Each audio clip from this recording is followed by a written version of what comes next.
Hi friends, എല്ലാവരും സുഖമായിട്ടിരിക്കുന്നുവല്ലോ. ഇന്നത്തെ video ചാന്ദ്രദിന ക്യൂസാണ്. അപ്പോൾ നമുക്ക് നേരെ വീഡിയോയിലേക്ക് കടക്കാം.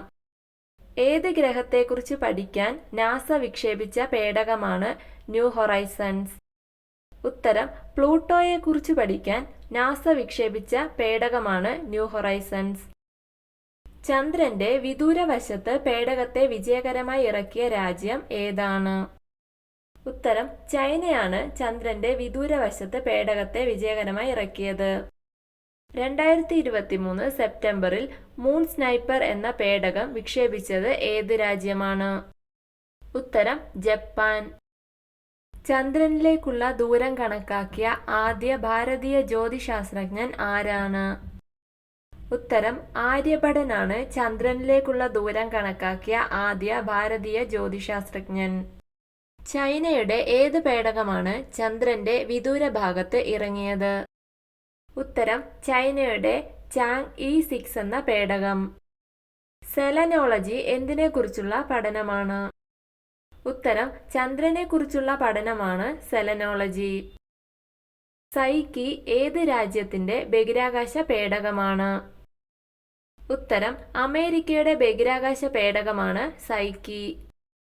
ബഹിരാകാശത്തെത്തുന്ന സഞ്ചാരികൾ അന്യോന്യം ആശയവിനിമയം നടത്തുന്നത് എങ്ങനെയാണ്? ഉത്തരം റേഡിയോ സന്ദേശം വഴിയാണ് ബഹിരാകാശത്തെത്തുന്ന സഞ്ചാരികൾ അന്യോന്യം ആശയവിനിമയം നടത്തുന്നത്. മനുഷ്യന്റെ ഒരു ചെറിയ ചുവടുവെപ്പ് മാനവരാശിക്ക് വലിയ കുതിച്ചുചാട്ടം. ആരുടെ വാക്കുകളാണിത്? ഉത്തരം നീൽ ആംസ്ട്രോങ്ങിന്റെ വാക്കുകളാണിത്. കേരളത്തിലെ ആദ്യ റോക്കറ്റ് വിക്ഷേപണ കേന്ദ്രം ഏതാണ്? ഉത്തരം തുമ്പ റോക്കറ്റ് വിക്ഷേപണ കേന്ദ്രമായിരുന്നു കേരളത്തിലെ ആദ്യ റോക്കറ്റ് വിക്ഷേപണ കേന്ദ്രം.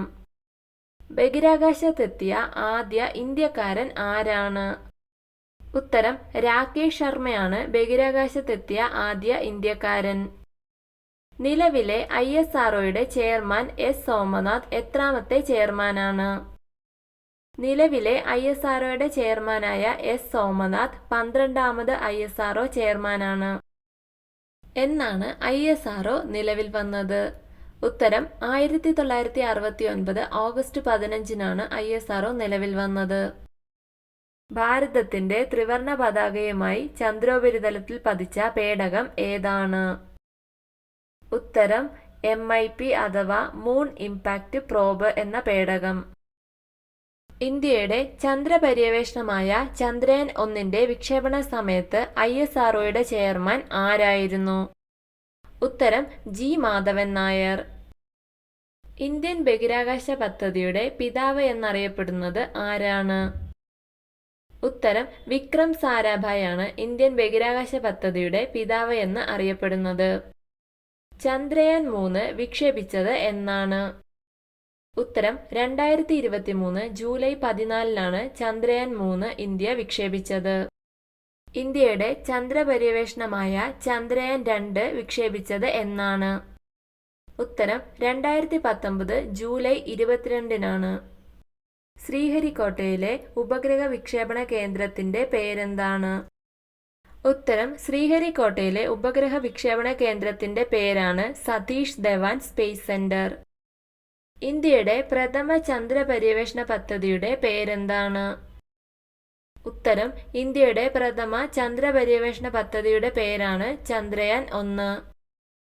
തുമ്പ റോക്കറ്റ് വിക്ഷേപണ കേന്ദ്രം ഐക്യരാഷ്ട്രസഭയ്ക്ക് സമർപ്പിച്ച പ്രധാനമന്ത്രി ആരാണ്?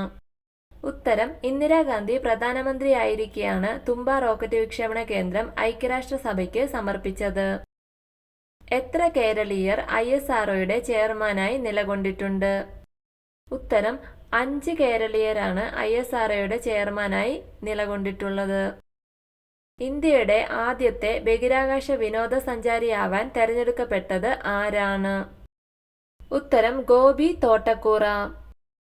പ്രപഞ്ചത്തിൽ ഏറ്റവും കൂടുതലുള്ള മൂലകം ഏതാണ്? ഉത്തരം ഹൈഡ്രജൻ ആണ് പ്രപഞ്ചത്തിൽ ഏറ്റവും കൂടുതലുള്ള മൂലകം. ഉപഗ്രഹങ്ങൾക്കിടയിൽ ചന്ദ്രന്റെ വലിപ്പം എത്രാം സ്ഥാനത്താണ്? ഉത്തരം വലിപ്പത്തിൽ ഉപഗ്രഹങ്ങൾക്കിടയിൽ ചന്ദ്രന്റെ സ്ഥാനം 5ാമതാണ്. ആരൊക്കെയാണ് ISROയുടെ ചെയർമാനായി നിലകൊണ്ട കേരളീയർ? ഉത്തരം MGK Menon, K Kasturirangan, G Madhavan Nair, K Radhakrishnan, S Somanath. A brief history of time ആരുടെ രചനയാണ്? ഉത്തരം സ്റ്റീഫൻ ഹോക്കിങ്ങിന്റെ കൃതിയാണ് a brief history of time.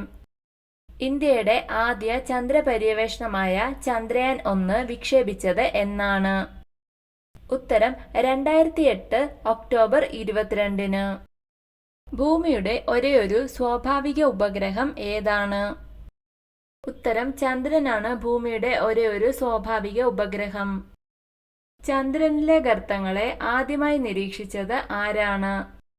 ഉത്തരം ഗലീലിയോ ഗലീലിയാണ് ചന്ദ്രനിലെ ഗർത്തങ്ങളെ ആദ്യമായി നിരീക്ഷിച്ചത്.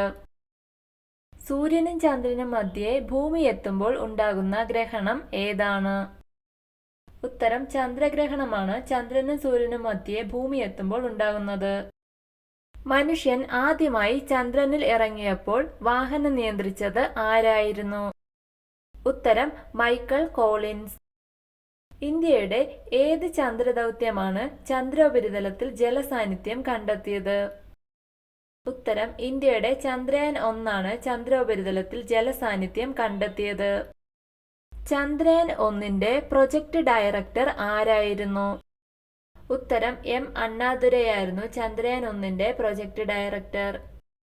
ചന്ദ്രനിൽ ഇറങ്ങിയ ആദ്യ ബഹിരാകാശ പേടകം ഏതാണ്? ഉത്തരം ലൂണ 2 ചന്ദ്രനിൽ ഇറങ്ങിയ ആദ്യ ബഹിരാകാശ പേടകം. ചന്ദ്രനിൽ ദേശീയ പതാക നാട്ടിയ രണ്ടാമത്തെ രാജ്യം ഏതാണ്? ഉത്തരം ചൈനയാണ് ചന്ദ്രനിൽ ദേശീയ പതാക നാട്ടിയ രണ്ടാമത്തെ രാജ്യം. നീൽ ആംസ്ട്രോങ് എന്നാണ് ചന്ദ്രനിൽ കാലുകുത്തിയത്? ഉത്തരം 1969 ജൂലൈ 21.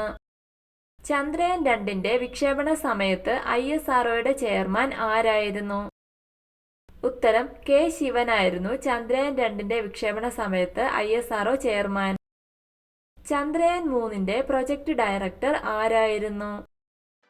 ഉത്തരം പളനിവേൽ വീരമുത്തുവേലായിരുന്നു Chandrayaan 3 project director. Chandrayaan 2 project director ആരായിരുന്നു? ഉത്തരം മുത്തയ്യ വനിതയായിരുന്നു ചന്ദ്രയാൻ 2 പ്രൊജക്ട് ഡയറക്ടർ. ചന്ദ്രനിൽ ആദ്യമായി ഇറങ്ങിയ ബഹിരാകാശ പേടകമായ ലൂണ 2 ഇറങ്ങിയ ഗർത്തത്തിന്റെ പേരെന്താണ്? ഉത്തരം ഷക്കിൾട്ടൺ ഗർത്തത്തിലാണ് ലൂണ 2 ഇറങ്ങിയത്. ചന്ദ്രനിലേക്ക് പോകുന്നതിന് നീൽ ആംസ്ട്രോങ്ങും കൂട്ടരും ഉപയോഗിച്ച ബഹിരാകാശ വാഹനം ഏതാണ്? ഉത്തരം അപ്പോളോ 11 എന്ന ബഹിരാകാശ വാഹനമാണ് നീൽ ആംസ്ട്രോങ്ങും കൂട്ടരും ഉപയോഗിച്ചത്. ഇന്ത്യൻ ബഹിരാകാശ ഗവേഷണ സ്ഥാപനമായ ISROയുടെ പൂർണ്ണരൂപം എന്താണ്? ഉത്തരം ഇന്ത്യൻ സ്പേസ് റിസർച്ച് ഓർഗനൈസേഷൻ എന്നാണ് ISROയുടെ പൂർണ്ണരൂപം. സൗരയൂഥത്തിലെ ഏറ്റവും വലിയ ഗ്രഹം ഏതാണ്? ഉത്തരം വ്യാഴമാണ് സൗരയൂഥത്തിലെ ഏറ്റവും വലിയ ഗ്രഹം. ചന്ദ്രനിൽ ദേശീയ പതാക നാട്ടിയ ആദ്യ രാജ്യം ഏതാണ്? ഉത്തരം അമേരിക്കയാണ് ചന്ദ്രനിൽ ദേശീയ പതാക നാട്ടിയ ആദ്യ രാജ്യം. ഭൂമിയോട് ഏറ്റവും അടുത്ത് സ്ഥിതി ചെയ്യുന്ന നക്ഷത്രം ഏതാണ്? ഉത്തരം സൂര്യനാണ് ഭൂമിയോട് ഏറ്റവും അടുത്തുള്ള നക്ഷത്രം. ചന്ദ്രൻ ഒരു വർഷം കൊണ്ട് ഭൂമിയെ എത്ര തവണ വലം വയ്ക്കും? ഉത്തരം ചന്ദ്രൻ ഒരു വർഷം കൊണ്ട് ഭൂമിയെ 13 തവണ വലം വയ്ക്കും. വീഡിയോ ഇഷ്ടമായ ലൈക്ക് ചെയ്യൂ. നിങ്ങളുടെ അഭിപ്രായങ്ങളും നിർദ്ദേശങ്ങളും കമന്റായി രേഖപ്പെടുത്തൂ. കൂടുതൽ വീഡിയോകൾക്കായി ചാനൽ സബ്സ്ക്രൈബ് ചെയ്യൂ. Thank you for watching my video.